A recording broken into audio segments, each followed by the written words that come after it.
বাংলাদেশের বরিশালে জন্মগ্রহণ করেন। তার সামান্য মেধাও বাংলাদেশ পেলে এদেশ কতদূর এগিয়ে যাবে তা আর না বললেও চলে। নাম্বার 9, শামীম আহমেদ।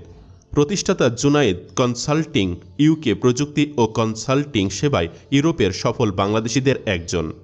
নাম্বার 10, রাহাত আহমেদ।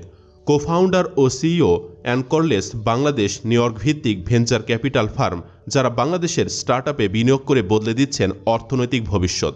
এমন আরও অনেকেই আছেন যাদেরকে দেশে ফেরাতে পারলে বাংলাদেশ এগিয়ে যাবে অনেক দূর। পরিশেষে বলতে চাই, তোমার অবস্থান যেমনই হোক, যদি তুমি তোমার সর্বোচ্চটা দাও দেশের জন্য, তবে আমার বাংলাদেশ হবে বিশ্বের সেরা। তুমি হতে পারো পরবর্তী হামজা চৌধুরী কিংবা আশিক চৌধুরী। শুধু স্বপ্ন দেখো, চেষ্টা করো, আর দেশের কথা মনে রেখো, বাংলাদেশ তোমার দিকে চেয়ে আছে। দর্শক, আপনি কি চান সরকার যেন এসব ব্যক্তিদের দেশে ফেরাতে কাজ করুক? কমেন্ট বক্সে জানিয়ে দিন আপনার মতামত। ভিডিও ভালো লাগলে লাইক দিন এবং